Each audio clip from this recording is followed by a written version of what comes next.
मित्रों, दो मुद्दों पे बातें करेंगे।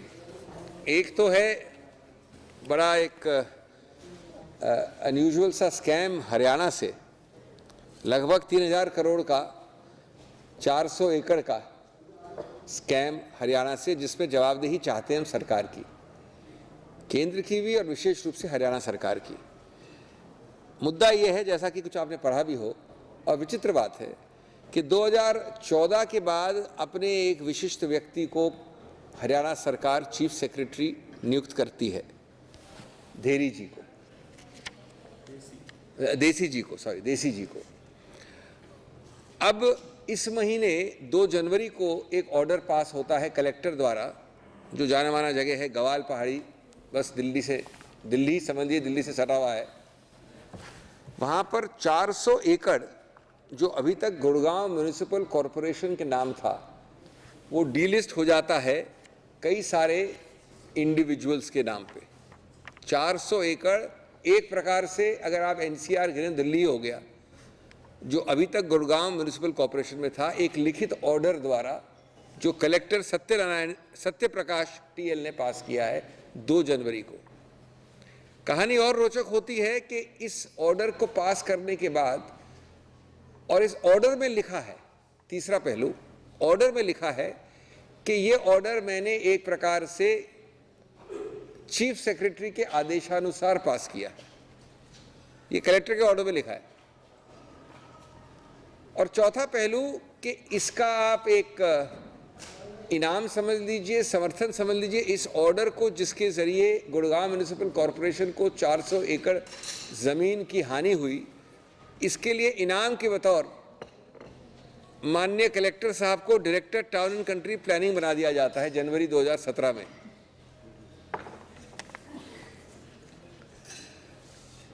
अब जब हल्ला होता है और जब ये गलतियां दिखती हैं और मालूम होता है कि ये घपला हुआ है, तो हमारा कहना है कि सरकार, मुख्यमंत्री घड़ियाली आंसू बहाकर, ढोंग रच के, दिखावा करके अपनी ही सरकार को कहते हैं कि अपने ही कलेक्टर के विरुद्ध, जिनको उन्होंने कलेक्टर से टाउन कंट्री प्लान डायरेक्टर बना दिया है, जिसने कहा है कि आदेश आया है चीफ सेक्रेटरी से,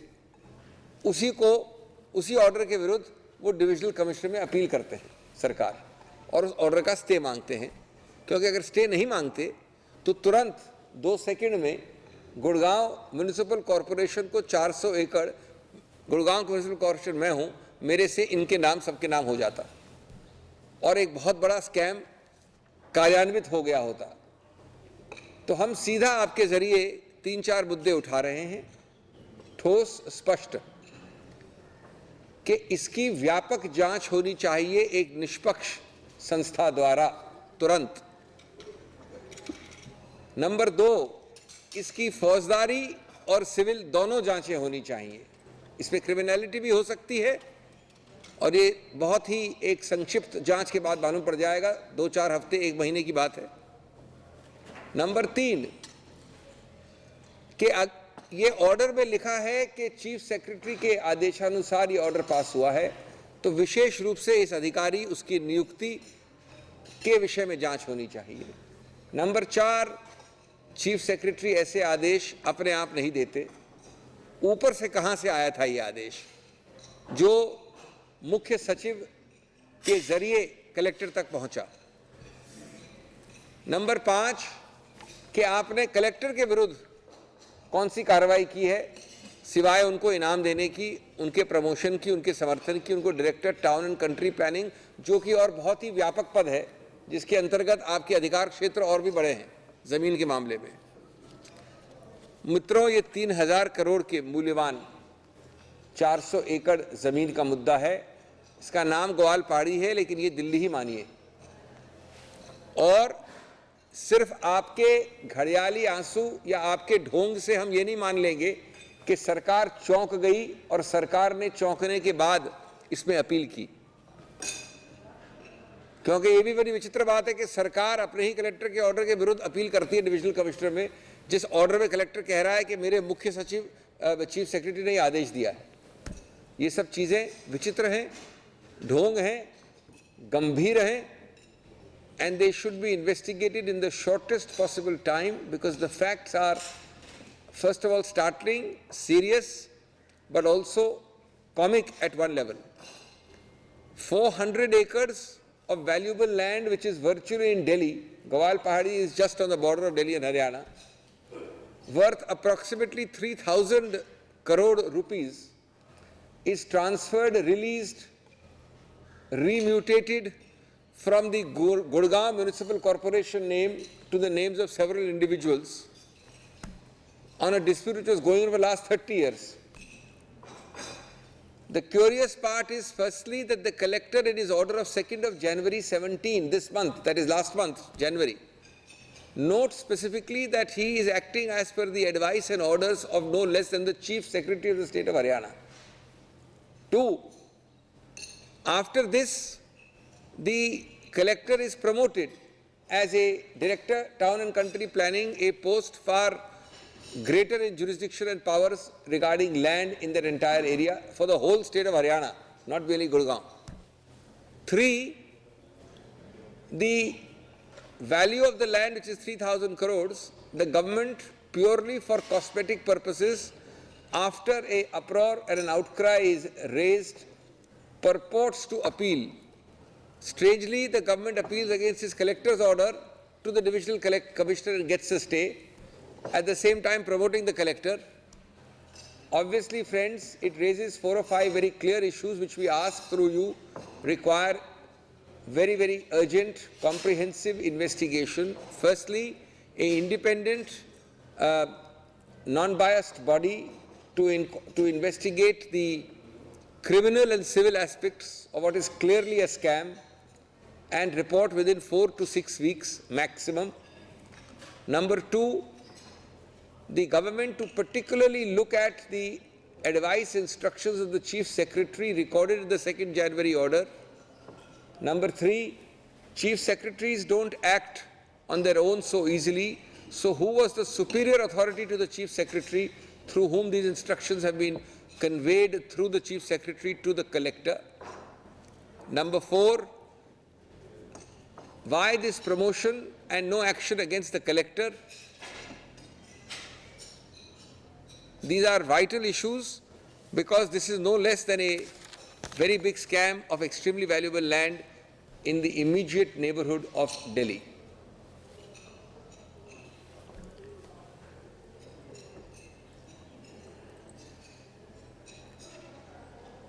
मित्रों, एक और मुद्दा है जो बजट से विषय रखता है। बजट का जो व्यापक स्वरूप है वो आपने देखा है। अब हम कुछ सेक्टर के विषय में बोलना चाहते हैं। आपको आज मैं विशेष रूप से शिक्षा के सेक्टर के बारे में आपको बोलना चाहता हूँ संक्षेप में। ये दुर्भाग्य की बात है मित्रों, देखिए शिक्षा सेक्टर न्यूट्रल चीज़ है। शिक्षा एक ऐसी चीज़ है जो पूरे आर्थिक व्यवस्था, पूरे देश के हर सेक्टर को प्रभावित करती है। चाहे आप कारीगर हों, चाहे आप लेबरर हों, चाहे आप प्रोफेशनल हों, शिक्षा सबसे अहमियत रखती है किसी भी विकासशील देश में। इस पहलू से जब आप देखें तो बड़े चौंकाने वाले तथ्य आते हैं सामने, जिनको एक प्रकार से ये बजट एक विशेष रूप से दुष्प्रभाव करता है।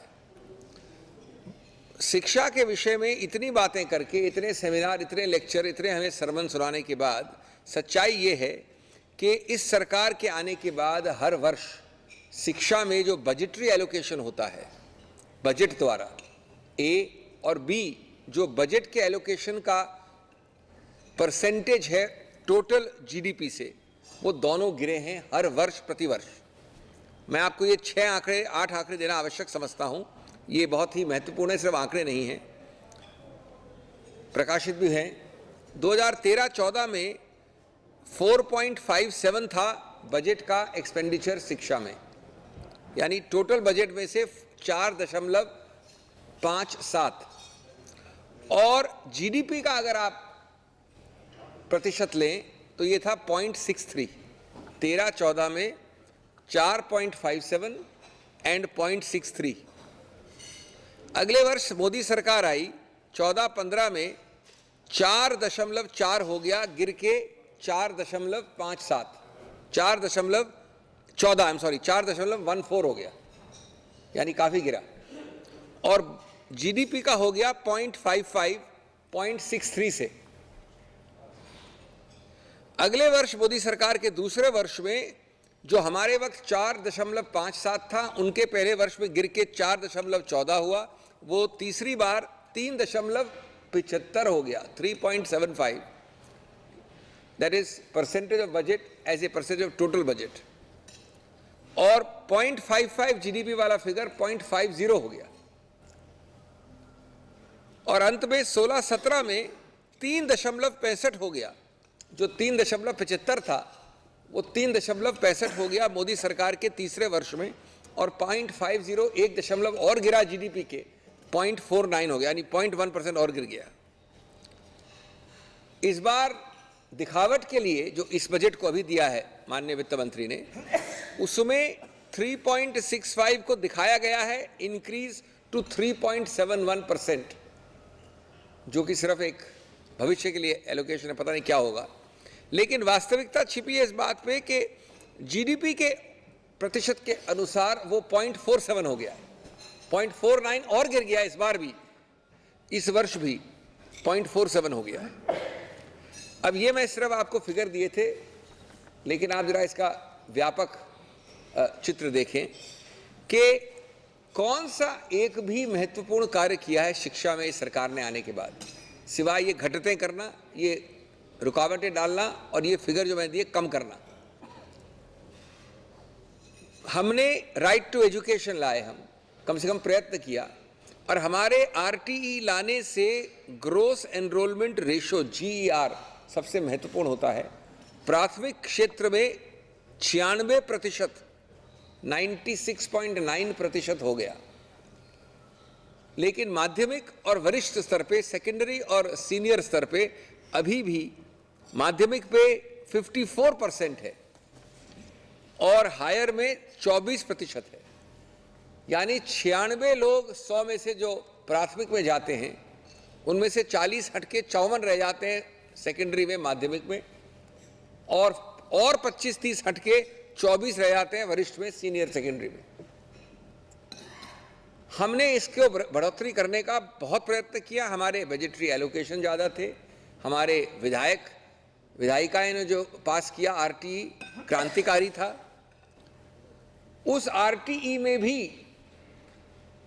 ये आवश्यक है, कानून द्वारा पहली बार भारत में हुआ कि इतना इंफ्रास्ट्रक्चर आवश्यक है। गाइडलाइंस है उस एक्ट के अंदर, रूल्स के अंदर। वो भी अब मालूम हुई है कि मुश्किल से 10% स्कूल्स में प्राथमिक स्तर पे वर्तमान हैं या विद्युत हैं। हाँ, उपलब्धियां बहुत की एनडीए सरकार ने शिक्षा में, उपलब्धियां की हैं। आपको एक्रोनिम जुमले शब्द देके स्वयं और संकल्प 2 शब्द दिए माननीय प्रधानमंत्री ने। हम आज तक जानते नहीं कि स्वयं और संकल्प में ठोस काम क्या हुआ है। 2 स्कीम अनाउंस कर दी। स्किल इंडिया, जो एक प्रकार से देखा जाए तो कहीं ना कहीं शिक्षा से संबंध रखता है, बहुत हल्ला गुल्ला हुआ है। लगभग 20 अलग अलग सरकारी संस्थाएं, 20 स्किल इंडिया को कार्यान्वित करने में लगी हैं। कभी कोई स्कीम हो सकती है जिसमें कि 20 संस्थाएं एक ही काम को कर रही हो। और दूसरे जो उपलब्धियां की हैं वो संस्थाओं में अपने अनुपयुक्त व्यक्तियों को पदासीन करना, ICHR में, FTII में टेक्स्ट बुक्स को बदलना, एक एजेंडा को पूरा करना, अकबर द ग्रेट से द ग्रेट हटा देना, उसको उपलब्धि बताना, इत्यादि इत्यादि। तो मित्रों, शिक्षा की दयनीय दृष्टि में इतने ज़्यादा हमें उपदेश सुनाना, इतने बड़े बड़े भाषण देना, सच्चाई शिक्षा की ये है। And therefore we are raising it before you because education is sector neutral. It affects every segment irrespective of activity, from the mason to the professional to the manual laborer to the service class. Education is vital for any developing and transforming economy. The sad story of education is reflected in 8 figures, exactly coterminous with the term of the BJP NDA government. If you take just the year before, and earlier years even better, but I'm taking probably one of the lower years, when we left in 13-14, the percentage of budgetary expenditure on education as a percentage of the total budget was 4.57%, and that translates into a percentage of the GDP to be 0.63% of GDP.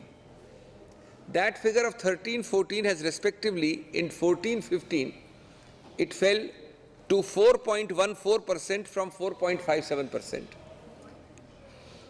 And the GDP fell from 0.63% of GDP to 0.55%. In the second BJP year of governance, 15-16, it fell to 3.75%, further from 4.14%, and the GDP figure fell to 0.5%, 3.75 and 0.5. And the last year, it fell further to 3.65 and 0.49, continuous fall. And the most important international paradigm is the percentage of budgetary expenditure as a percent of GDP. That has come down from 0.63% to 0.49%.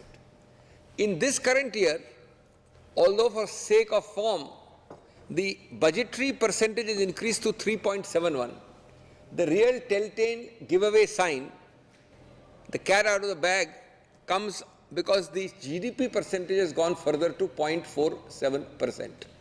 So GDP has declined from 0.63%, 0.55%, 0.5%, 0.49%, and this budget brings it to 0.47% is the spend on education by the budget expressed as a percentage of GDP. Friends, this brings a larger issue. What has this government done even remotely, concretely for education HRD sector? We brought in the RTE, a revolutionary thought. It is a story in the making, it is a unfulfilled task, but even the progress, we got 96% gross enrollment ratio in the primary level. But unfortunately, in the secondary level, it remains at 54%. In the senior level, it remains at 24%. This government has done nothing to improve these ratios. In fact, the act which we got, the RTE, which itself provides for a minimum list of infrastructure which each Prathmik school, primary school must have, it is found that only 10 to 12% of schools have that. Unfortunately, this government has been focused and concentrating on improving HRD and education through its own distorted definitions. Its definitions of improvement do not include GR ratios, provision of infrastructure, or increase of budgetary allocation. They include use of phrases and acronyms and jumlas, which the Prime Minister is fond of, so he creates a Sankalp and a Swayam. But we have virtually no figures of achievement for a Sankalp and a Swayam, two schemes. Energy is devoted by the name Skill India, another acronym, another jumla, but 20 government departments, institutions are supposed to be at it to implement Skill India. I think it's an admission of failure if you have anything being implemented by 20 departments. Your energies are focused on appointing inappropriate, inapposite, downright unsuitable persons to positions to occupy institutions like the ICHR and the FTII. Your focus is to rewrite textbooks. Your focus is to make cosmetic changes. But where is the concrete achievement on the ground? That is the question we are asking through you. Thank you. So my question comes on this issue of tax terrorism. There is some new law that has come on the way of the reasons for being justified, and the authorities can ask any income tax authority to look out for the books. 10 years. 10 years. No, it is gone retrospectively from 1975. So would you like to comment? Does the Congress party support the Well, we are going to be taking you sectorally through different parts of the budget over the next few days. But what you are saying is important because it is only the budget which is the culminating point you are highlighting. This government is adept. It is a master in first giving enormous, humongous powers to people at low levels, talking about minimum government, maximum governance, actually giving discretion which translated to exactly the opposite, maximum discretion, minimum governments, increasing the discretionary zone humongously to provide obviously nepotistic powers to low officials. All this is before the example you are giving, by the way. And then giving only speeches and rhetoric in speeches and seminars that we are sensitizing the department, we are ensuring that there is no tax terrorism. Actually, in the last government, I would like you to point out a single instance of tax terrorism. And actually, in this government, there is nothing but all kinds of powers, and not only to the income tax department, but to 4 or 5 allied agencies, which are inherently capable of misuse. Now, coming to the specific example you have given, as you know, under the Income Tax Act, you can go back 6 years.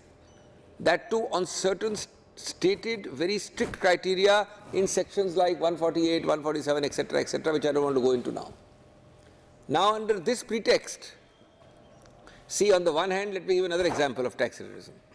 This government started the demonetization with much fanfare. And one of the original stated goals, and you have it on your record, is that you will have almost 5 lakh or 4.5 lakhs money not coming in, which will be a net gain. When all the 4 lakhs came in, so that you had a net zero gap, the goalposts were changed, the story was changed to say, oh, that's all right, but now we are going to have income tax authorities investigating these 4 lakhs which have come in and adding back to your income. They don't tell you that this is a process of assessment. They will require more than 2 lakh officers, new recruits, to go and assess, that is to look at each penny of 4 lakhs which is deposited, then ask you questions, then send you a notice and do an assessment. Then against that you will go to appeal to CIT appeals. Against that somebody will go to appeals to ITAT and then decide finally. This is this government's creation. On top of it now a 10-year go back or even longer under the new dispensation means that you are having no safeguards except in speeches. And unfortunately, last but not the least, it is done because so that it can be used against inconvenient political opponents.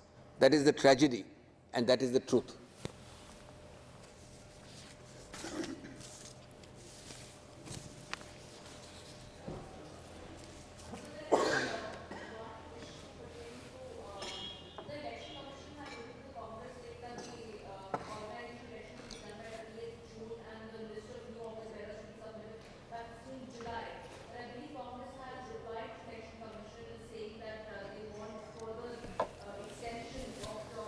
See, let me put it in perspective.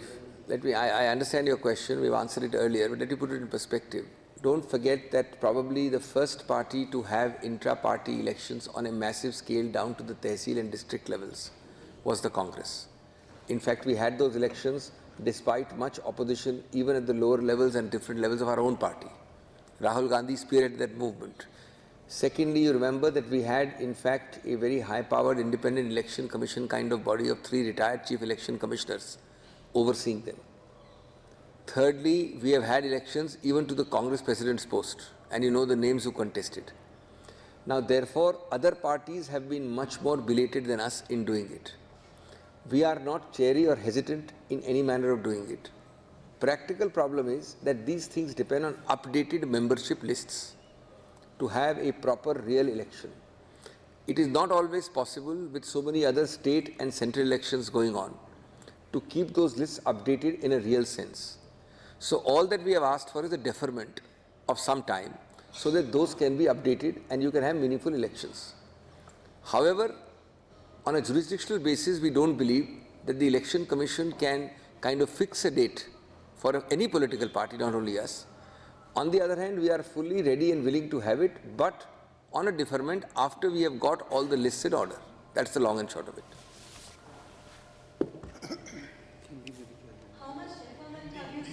देखिए इसको ये बार हिंदी में भी कह देते हैं because कई प्रश्न आ रहे हैं इसमें नहीं उसी में it is approximately 6 months. Within 6 months it will be done. But I mean, there's thought. Yes. देखिए ये पहले भी हमने कहा है, मैं जरा इसको और स्पष्ट कर दूं. इस पहला पहलू जो ये है कि इस देश में कांग्रेस ऐसी पहली पार्टी थी प्रादेशिक या अखिल भारतीय जिसने व्यापक रूप से हर स्तर पे डिस्ट्रिक्ट लेवल तक ऊपर से नीचे तक चुनाव किए हैं, आंतरिक पार्टी के चुनाव।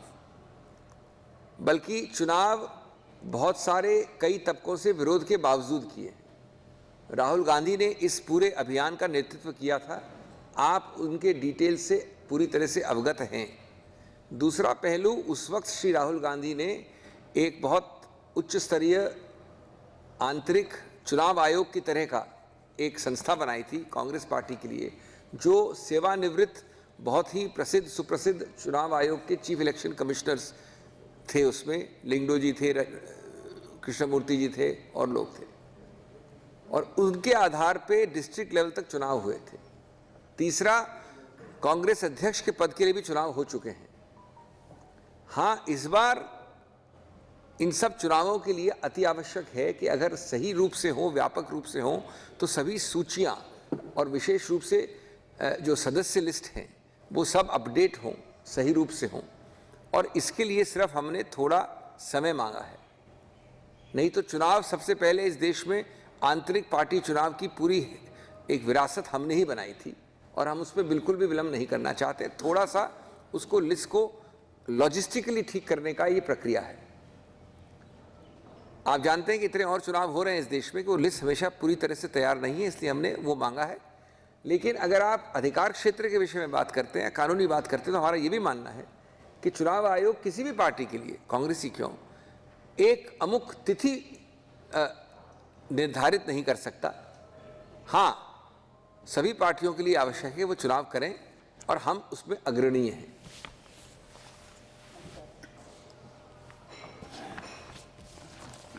Okay, thank you. या yes,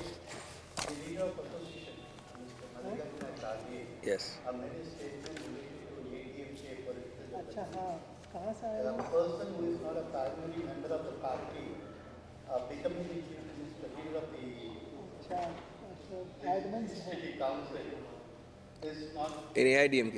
hello, I thought you were talking about Delhi for a change. Well, let me tell you very clearly. तो ऐसा ऊपर थर्ड फ्लोर पर है, ये तो बंद होगा। This I'll say in Hindi and English because you take this thing on this subject. It covers the Tamil Nadu issue. It is really for the AIADMK to elect its leader. But nevertheless, I am going to request the General Secretary in charge, Mr. Mukul Vasnik, to consult in detail with the state leaders, the state cadres, and come up with an official response. And therefore, I am desisting from giving you any official response for a couple of days till that exercise is completed. मैं एक चीज़ स्पष्ट करना चाहता हूँ, नहीं, मैं इसीलिए कह रहा हूँ कि आप एक दो दिन सब्र रखें। वैसे प्राथमिक रूप से हमारा ये मत है कि AIADMK के लिए अपने लीडर को चुनने का अधिकार क्षेत्र होता है। लेकिन मैं श्री मुकुल वासनिक से अनुरोध कर रहा हूँ, वो तमिलनाडु इंचार्ज हैं, कि वो प्रदेश के सभी नेताओं से और काडर से बात करके इसमें एक सामूहिक रूप से स्टैंड क्या लेगी कांग्रेस, उससे आपको अवगत कराएंगे निकट भविष्य में। धन्यवाद।